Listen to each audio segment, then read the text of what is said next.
যুদ্ধবিরতি চুক্তি কার্যকর হওয়ার পরপরই ফিলিস্তিনের গাজা উপত্যকা থেকে বাসিন্দাদের অন্য দেশে পাঠানোর পরিকল্পনার কথা বলেছিলেন মার্কিন প্রেসিডেন্ট ডোনাল্ড ট্রাম্প। এবার তিনি স্পষ্টই বললেন, গাজার দখল নেবে আমেরিকা, বাসিন্দাদের এখন এলাকা ত্যাগ করা উচিত। স্থানীয় সময় মঙ্গলবার ইসরায়েলের প্রধানমন্ত্রী বেনিয়ামিন নেতানিয়াহুর সঙ্গে এক যৌথ সংবাদ সম্মেলনে এসব কথা বলেন ট্রাম্প। এর আগে ওয়াশিংটন ডিসিতে ডোনাল্ড ট্রাম্পের সঙ্গে দেখা করেন নেতানিয়াহু। গত রোববার বিকেলে আমেরিকায় পৌঁছান তিনি। সিএনএন এক প্রতিবেদনে এ তথ্য জানিয়েছে। প্রতিবেদন বলছে, ট্রাম্প আগেই বলেছিলেন তিনি মনে করেন না গাজায় ফিলিস্তিনিদের জন্য কোনো স্থায়ী ভবিষ্যৎ আছে। এবার এ নিয়ে আরও স্পষ্ট বার্তা দিলেন তিনি।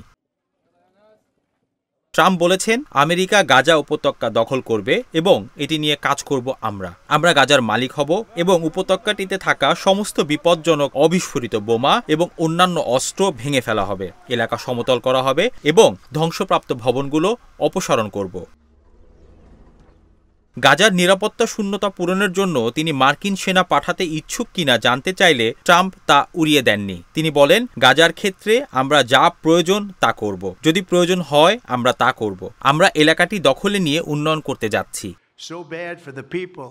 ট্রাম্প বলেন, আমি একটি দীর্ঘমেয়াদী মালিকানার অবস্থান দেখতে পাচ্ছি এবং আমি দেখতে পাচ্ছি এটি মধ্যপ্রাচ্যের সেই অংশে, এমনকি সম্ভবত সমগ্র মধ্যপ্রাচ্যেও দুর্দান্ত স্থিতিশীলতা বয়ে আনবে। তিনি বলেন, এটি হালকাভাবে নেওয়া কোনো সিদ্ধান্ত না। আমি যাদের সাথে কথা বলেছি তারা সবাই এই ধারণাটি পছন্দ করে যে মার্কিন যুক্তরাষ্ট্র সেই জমির মালিক হবে, উন্নয়ন করবে এবং হাজার হাজার কর্মসংস্থান তৈরি করবে, যা দুর্দান্ত হবে। সাবেক রিয়েল এস্টেট ডেভেলপার ট্রাম্প বলেছেন, তিনি অনেক মাস ধরে বিষয়টি নিবিড়ভাবে অধ্যয়ন করেছেন।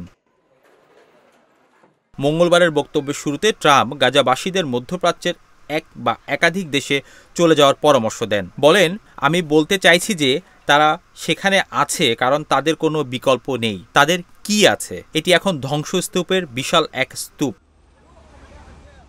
সিএনএন বলছে, গাজাবাসীদের স্থায়ীভাবে এই উপত্যকা ছেড়ে চলে যাওয়া নিয়ে ট্রাম্পের পরামর্শ একটি উস্কানিমূলক অবস্থান, যা তাকে ইসরায়েলের সবচেয়ে রক্ষণশীল রাজনীতিবিদদের কাছ থেকে প্রিয় করে তুলবে। সিএনএন বলছে, গাজাবাসীদের স্থায়ীভাবে এই উপত্যকা ছেড়ে চলে যাওয়া নিয়ে ট্রাম্পের পরামর্শ একটি উস্কানিমূলক অবস্থান, যা তাকে ইসরায়েলের সবচেয়ে রক্ষণশীল রাজনীতিবিদদের কাছে প্রিয় করে তুলবে। তবে ইসরায়েলের প্রতিবেশীদের জন্য এটি একটি অপ্রস্তুত পদক্ষেপ, কারণ এসব দেশ বলছে তারা নতুন ফিলিস্তিনি শরণার্থীদের গ্রহণ করতে আগ্রহী নয়। মঙ্গলবার ট্রাম্প বিষয়টিকে মানবিক হিসেবে উপস্থাপন করে বলেন, কেউ যুদ্ধবিধ্বস্ত অঞ্চলে থাকতে চাইবে তা বিশ্বাস করা অসম্ভব। একজন প্রতিবেদক তখন বলে ওঠেন, কারণ এটি তাদের বাড়ি। এ সময় ট্রাম্প বলেন, কেন তারা ফিরে যেতে চাইবে? জায়গাটি নরক। গাজার পরিবর্তে ট্রাম্প ফিলিস্তিনিদের বসবাসের জন্য ভালো ও সুন্দর ভূমি দেওয়ার পরামর্শ দেন। বারবার ট্রাম্প স্পষ্ট করেই বলেন, তিনি এমন কোনো পৃথিবী দেখতে পাননি যেখানে ফিলিস্তিনিরা কখনো গাজায় ফিরে যাবে। তিনি বলেন, আমি মনে করি না যে মানুষের গাজায় ফিরে যাওয়া উচিত। আমার মনে হয় গাজা তাদের জন্য দুর্ভাগ্যজনক। গাজা মানুষের বসবাসের জায়গা নয়।